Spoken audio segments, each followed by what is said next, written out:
Prof, what are the warning signs that people need to look out for to say that, okay, I might be diabetic, even if it's pre-diabetes? What are the signs and what are some of the tests? How can they know?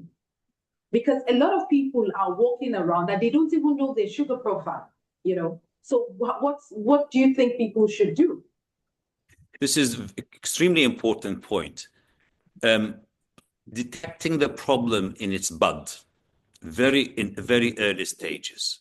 So if I come from a family full of diabetes, then it would be logical for me to check every now and then to know whether I am prone to get it or not. If my weight is heavy, if I have a problem with high blood pressure, then these are the bad companions that could frequently lead to also to diabetes. So I need to check. Now, the classic symptoms of diabetes are feeling thirsty all the time, passing urine very frequently, feeling tired, feeling blurred vision.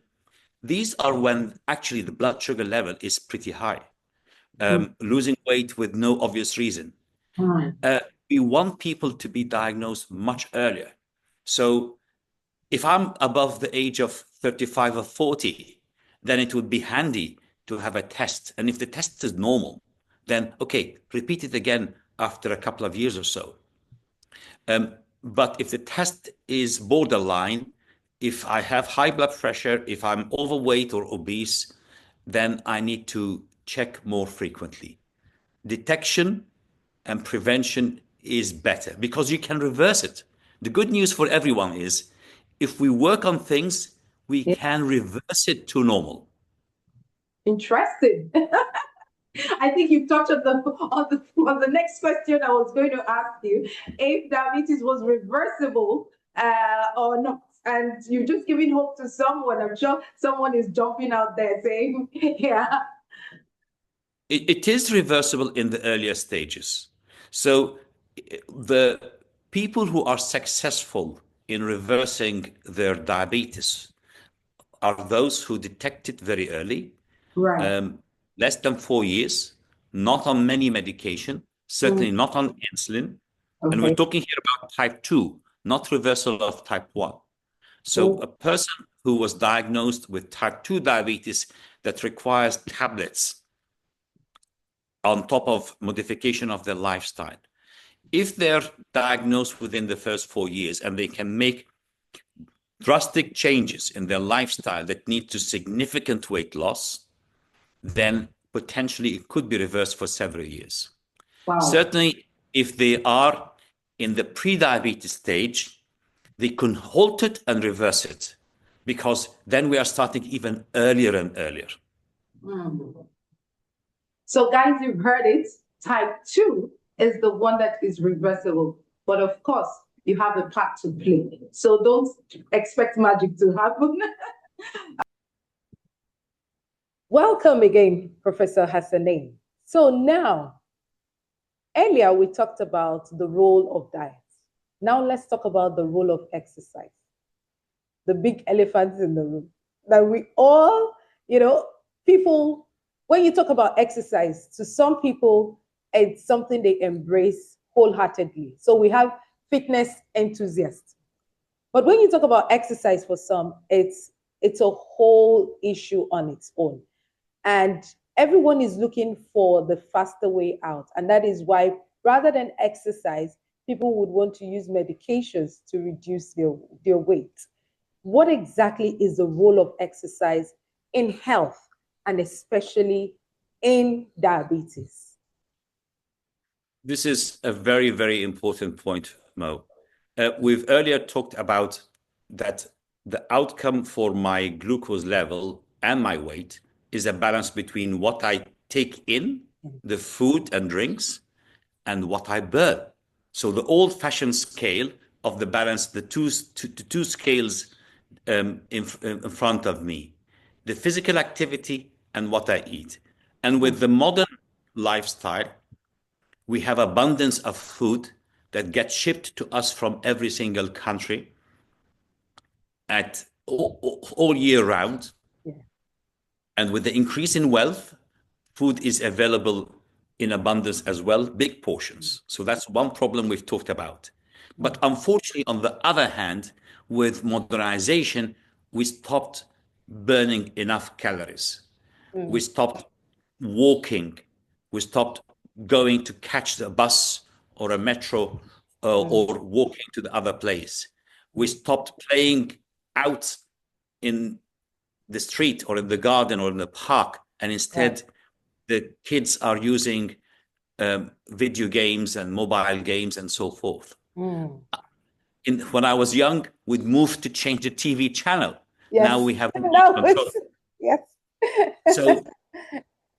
So physical activity have come down, and it's very important that we start gradually to increase our physical activity. And when you think of it practically, you're sitting in the office, you get a phone call. Take the phone call and keep walking in your office. You want to, you have free time. I'm going to the local mosque for a prayer. Take your time and walk an extra circle to the house. You're walking in the evening with your friends. Instead of always meeting to eat out, let's go to the park. Let's go to the beach and do some physical activity. Right. If you're a parent and you have diabetes, then you know your kids will have your genetics. So build in them the habit of let's do physical activity. Let's go to the park or again to the beach and move, have some physical activity, because then you will indirectly build in them, as well as yourself, the physical activity, some of this excess glucose and excess weight. Do you know that we found in studies that people who are physically active, their chances of getting diabetes is about a third of the chance of the person who is not doing physical activity. Wow. Which is exactly the same relation, similar to the person with a normal weight versus the person who we call obese, not just overweight. So even if I did not lose weight, but physical activity on its own would be extremely helpful.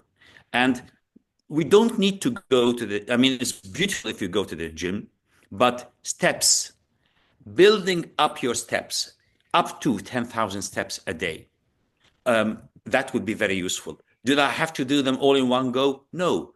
Perhaps 10, 20 minutes in the morning, a bit later in the evening, perhaps a stretch band when I'm sitting in the office doing this exercise, stretch band with my arms or my legs, so that I'm utilizing the time where I'm at work without having to the trouble of changing gear and going to the gym and spending time in traffic and so forth.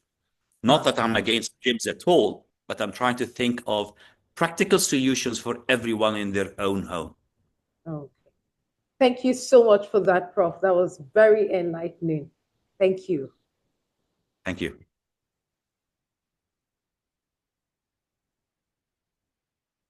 Welcome again, Prof. So now, I want to give you the floor to tell us what are some of the common myths that you have heard or even seen in your practice that you want to correct, or what are some of the misinformation that you've heard about, you've learned about, patients have told you, you've heard from the public or from social media that you want to correct? Oh, we will be there until tomorrow. We have all the time. Well, let me just think of the big points. People sometimes don't know that the aim of the treatment nowadays is prevention. Modern treatment is talking about prevention. So I will be going to my doctor, and my doctor will suddenly say, your blood pressure is slightly up. Your cholesterol is slightly up.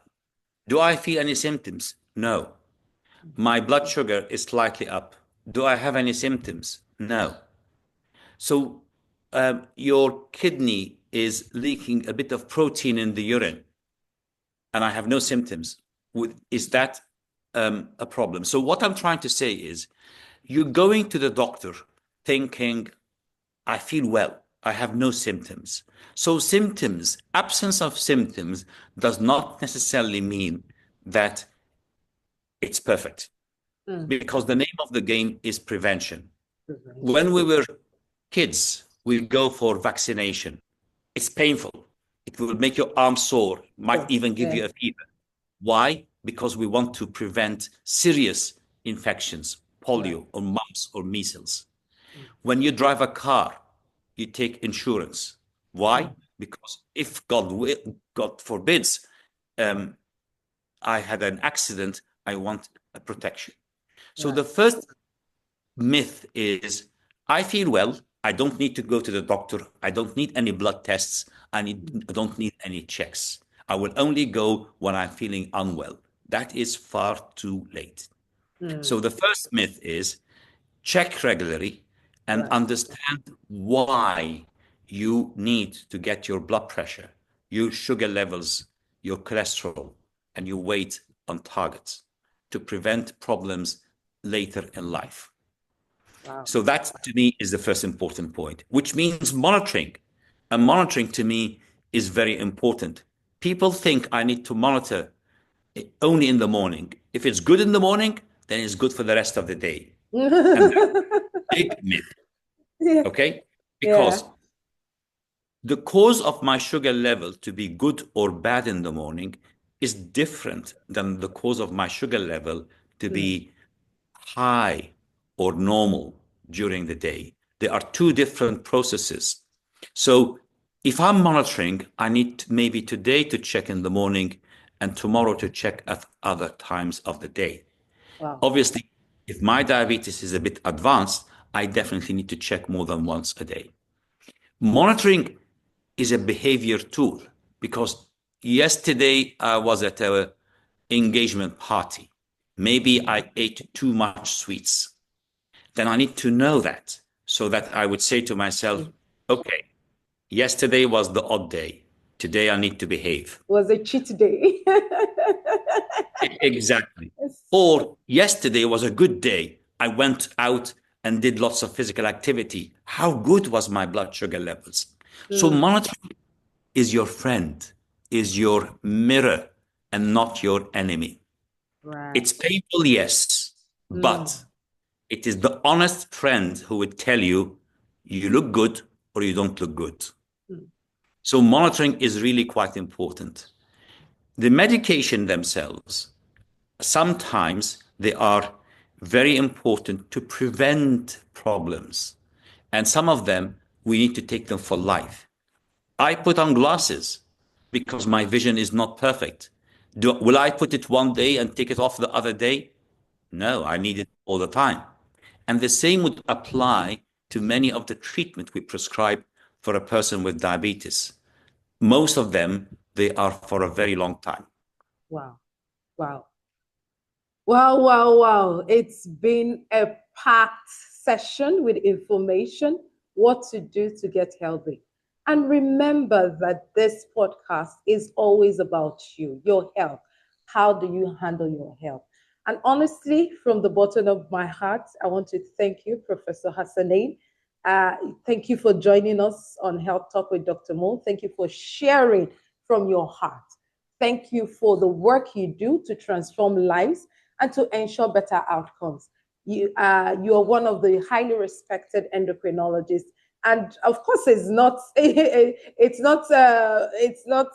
what, like, a myth to say that, oh, Professor Hassanein is a game changer when it comes to endocrinology and especially diabetes. Thank you for joining us on this episode of Health Talk with Dr. Mo. Bye-bye. Thank you, Dr. Mo. Very kind of you, and very generous compliments. Thank you. And please, if this episode has touched your heart, or yes, ministered to you, or in any way the episode has added value to you, kindly like, share, and subscribe. We're on Facebook, we're on LinkedIn, we're on all the social medias, TikTok, YouTube, and you can enjoy more and more content, because remember, health is wealth. Take charge of your health. Thank you and bye-bye.